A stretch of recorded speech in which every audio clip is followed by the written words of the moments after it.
प्रदेश में विधानसभा की 3 सीटों पर हुए उपचुनाव के नतीजे आ चुके हैं। कांग्रेस को 2 और भाजपा को 1 सीट पर सहानुभूति कार्ड कामयाब रहा। उपचुनाव के नतीजों ने प्रदेश का 56 साल का पुराना रिकॉर्ड और मिथक तोड़ दिया है। प्रदेश में 1965 से लेकर अब तक हुए उपचुनावों में दिवंगत नेताओं के परिवार से टिकट देने पर अब से पहले कोई नहीं जीत पाया था।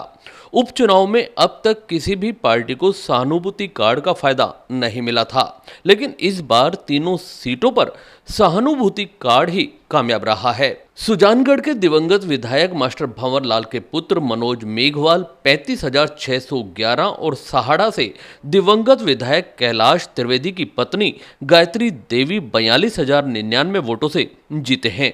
राजसमंद से दिवंगत विधायक किरण महेश्वरी की बेटी दीप्ति महेश्वरी 5165 वोटों से जीतने में कामयाब रही। तीनों सीटों पर जनता ने परिवारवाद को जमकर समर्थन दिया है। सहाड़ा में जीत का सबसे बड़ा अंतर रहा।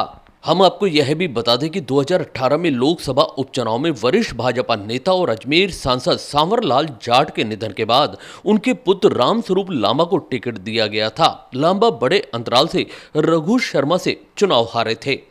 2005 में लूणी विधानसभा सीट के उपचुनाव में दिवंगत विधायक और कांग्रेस के दिग्गज नेता रहे राम सिंह विश्नोई के निधन के बाद उपचुनाव में उनके बेटे मलखान विश्नोई काके को टिकट दिया गया था। मलखान विश्नोई भाजपा के जोगाराम पटेल से हार गए थे।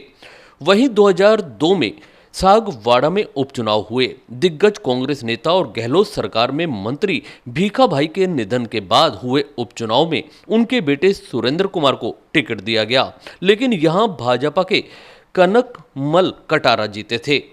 वहीं 1995 की अगर बात करें तो बांसवाड़ा सीट पर उपचुनाव में भी परिवारवाद नहीं चला था। प्रदेश के मुख्यमंत्री रहे हरिदेव जोशी के देहांत के बाद हुए उपचुनाव में उनके पुत्र दिनेश जोशी को टिकट दिया गया, लेकिन वे चुनाव हार गए थे। इस हार के बाद दिनेश जोशी चुनावी राजनीति से बाहर हो गए थे।